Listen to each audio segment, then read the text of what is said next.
ஆற்றை பார்த்தாயா எம் அழகரை பார்த்தாயா மதுரையில் கள்ளழகர் வைகையில் எழுந்தருளுதல் 12/5/2025. தமிழகத்திற்கு எத்தனையோ சிறப்புகள் உண்டு.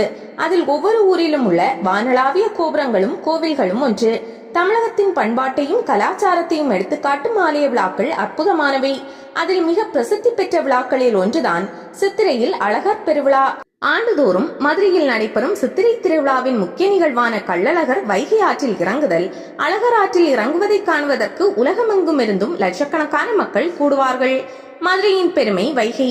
வையை என்னும் பொய்யா குலக்கொடி ஆற்றுப் பெருக்கற்று அடிசூடும் நாட்களிலும் ஊற்றுப் பெருக்கால் உலகூட்டும் வையை என்பன போன்ற தொடர்கள் நிலவுகின்றன. வைகை எப்படி தோன்றியது என்பதற்கு ஒரு புராண கதை ஒன்று உண்டு. மீனாட்சி அம்மனின் திருமணத்திற்கு வந்த குண்டோதரன் என்ற அசுரன் தாகத்தால் சிவனை வேண்டினான். அப்போது சிவபெருமான் வை கை என்று குண்டோதரனுக்கு உத்தரவிட வைகை பிறந்ததாக புராணங்கள் சொல்கின்றன. சுவாரஸ்யமாக இன்னொரு செய்தி, திருமாலின் இருப்பிடமான வைகுண்டத்தின் வையும் சிவபெருமானின் இருப்பிடமான கைலாயத்தின் கையும் இணைந்து சங்கர நாராயணர்களின் தீர்த்தமாக இருப்பதால் வைகை என்று பெயர். அழகர் கோயில் 108 வைணவ திருத்தலங்களில் ஒன்று. இதற்கு வைணவத்தில் திருமாலிருஞ்சோலை என்கின்ற திருநாமம் உண்டு. சோலைகளில் பூக்களும் காய்களும் கனிகளும் மிகுதியாக உண்டாகி கண்ணுக்கும் மனதிற்கும் இன்பமூட்டும். இம்மலையை பற்றிய செய்திகள் பழந்தமிழ் இலக்கியங்களில் மிகுதியாக உண்டு. அழகரின் திருமேனி அபரஞ்சி தங்கம் என்கின்ற சுத்தமான தங்கத்தால் ஆனது. இங்கு மூலவரும் உற்சவரும் பஞ்ச ஆயுதங்களுடன் காட்சி தருகிறார்கள். இங்குள்ள பெருமாள் கையில் உள்ள சக்கரம் பிரயோக சக்கரம். இங்குள்ள தாயார் சுந்தரவல்லி என்ற திருநாமத்தோடு காட்சி தருகின்றார். மதுரையை சுற்றி 3 அழகர்கள் இருக்கிறார்கள். ஒன்று மாலிருஞ்சோலை அழகர், இன்னொன்று திருமோகூர் அழகர். மதுரையிலே இருக்கக்கூடிய கூடல் அழகர். திருமாலிருஞ்சோலை அழகருக்கு கள்ளழகர் என்று பெயர். ஆண்டாள் குழலகர், வாயழகர், கொப்பூழில் எழுக்கமல பூ அழகர் என்று வர்ணிக்கும் அழகு இவருக்கு அப்படியே பொருந்தும். அழகர் மலை அடிவாரத்திலிருந்து சுமார் 2 கிலோமீட்டர் உயரத்தில் முருகனின் 6 படை வீடுகளில் 6வதான பழமுது சோலை முருகன் கோயில் உள்ளது. பழமுது சோலை முருகன் கோயிலிலிருந்து 1 கிலோமீட்டர் தொலைவில் அமைந்த ராக்காயி அம்மன் நூபுர கங்கை நீரூற்று உள்ளது. எம்பெருமான் திரு விக்ரம அவதாரம் எடுத்தான். நான்முகன் தன்னுடைய கமண்டல நீரால் எம்பெருமானின் திருவடிகளை அபிஷேகம் செய்தான். அந்த கமண்டல நீரானது எம்பெருமானின் திருவடியில் அணிந்திருந்த பொற் சிலம்புகளின் மீது பட்டு சிதறி பெருகி ஜீவநதியாய் ஓடிக்கொண்டிருக்கின்றது. திருமாலிருஞ்சோலையில் ஆயிரக்கணக்கான தீர்த்தங்கள் இருந்தாலும் அழகர் நீராட்டம் காண நூபுரகங்கை தீர்த்தம் தான் வேண்டும். சகல நோய்களையும் தீர்க்கக்கூடிய அற்புதமான மூலிகை தீர்த்தம் இது. கற்கண்டு போன்ற சுவையுடன் இருக்கக்கூடிய இந்த தீர்த்தம் தவிர வேறு தீர்த்தத்தால் அழகருக்கு திருமஞ்சனம் செய்தால் அவருடைய மேனி கருத்து விடுகிறது. அழகர் மலை அழகருக்கு வித்தியாசமாக தோசை நிவேதனம் செய்யப்படுகிறது. அரிசி, உளுந்து, மிளகு, சீரகம், நெய் கலந்த சிறப்பு தோசை தயாரிக்கப்படும். சித்திரை திருவிழாவில் கள்ளழகர் கொண்டையில் குத்தீட்டி, கையில் வளைத்தடி, இடுப்பில் ஜமதாடு என விதவிதமான ஆயுதங்களுடன் மதுரை நோக்கி புறப்படுகிறார் கள்ளழகர்.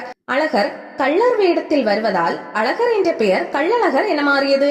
இதனால் கள்ளர் இனத்திற்கு தலைவராகவும் குலதெய்வமாகவும் அழகர் இருக்கிறார்.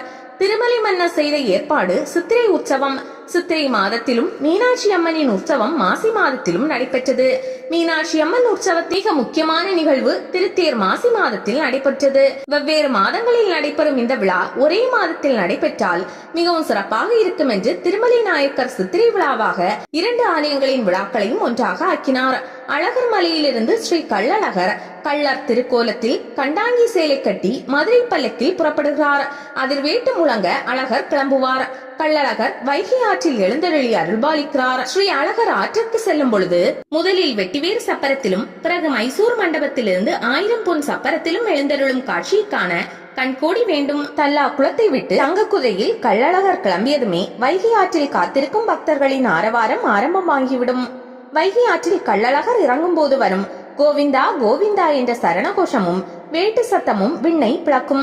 அழகர் ஆற்றில் இறங்கும் போது மழை பெய்வது போல தண்ணீரை பீச்சி அடிப்பார்கள். வைகையில் இறங்கிய கள்ளழகர் மண்டூக முனிவருக்கு சாப விமோசனம் தருவதற்காக வண்டியூரை நோக்கி கிளம்புவார். அழகர் ஆற்றில் இறங்கிய அழகர் ஆற்றின் வழியாகவே வண்டியூர் போய் சேருகிறார். வண்டியூரில் பயணக்களைப்பு நீங்குவதற்காக சந்தன அலங்காரம் பண்ணிக்கொள்ளும் கள்ளழகர் அங்குள்ள பெருமாள் கோயிலை வலம் வந்து அதன் பிறகு சர்ப்ப வாகனத்தில் புறப்பட்டு தேனூர் மண்டபம் வந்து சேருகிறார். தேனூர் மண்டபத்தில் தங்க கருட வாகனத்திற்கு மாறும் அழகர் அங்கு தன் வருகைக்காக தவம் செய்து கொண்டிருக்கும் மண்டூக முனிவருக்கு சாப விமோசனம் தருகிறார். பிறகு தேனூர் மண்டப மண்டபத்திலிருந்து மதுரை நோக்கி வரும் அழகர் ராமராயர் மண்டகப்படி மண்டபத்திற்கு இரவில் வந்து சேர்கிறார். அங்கு தங்குகிறார். இரவு முழுவதும் தசாவதார அலங்காரங்களில் தோன்றி பக்தர்களை பரவசப்படுத்தும் அழகர் அங்கிருந்து அனந்தராயர் பல்லக்கில் தல்லா குளத்தில் உள்ள சேதுபதி ராஜா மண்டபம் வரைக்கும் வருவார். வழியெங்கும் மக்கள் சுக்கு வெள்ளம் படைப்பார்கள். மீண்டும் மோகன அவதாரத்திலும் இரவு கள்ளழகர் திருக்கோலத்தில் புஷ்ப பல்லக்கில் அழகர் கோயிலுக்கு திரும்புகிறார். மலையை விட்டு இறங்கும் அழகரை எதிர்கொண்டு அழைத்து மதுரை மக்கள் எப்படி வரவேற்பு கொடுத்தார்களோ அதே போல அவரை வழியனுப்பவும் பல்லாயிரக்கணக்கான பக்தர்கள் மதுரை எல்லையான புதூர் 3 மாவடி பகுதிகளில் திரண்டிருப்பார்கள். காரணம், மறுபடியும் தங்களை தேடி வரும் அழகரை காண இன்னொரு வருடம் காத்திருக்க வேண்டுமே. கண்ட காட்சிகள் கண்களை விட்டு மறைந்தாலும் மனதை விட்டு மறையாது. வீதிகளில் தமிழ் மனம். மதுரைக்கு தான் எத்தனை பெயர்கள்! மல்லிகை மாநகர், கூடல் நகர், மதுரைம்பதி, கிழக்கின் ஏதன்ஸ், நான்மாடக்கூடல், மீனாட்சி பட்டணம், ஆலவாய், கடம்பவனம், அங்கன்மூதூர், தூங்கா நகரம், கோவில் நகரம், பூலோக கைலாயம் என பல பெயர்கள் உண்டு.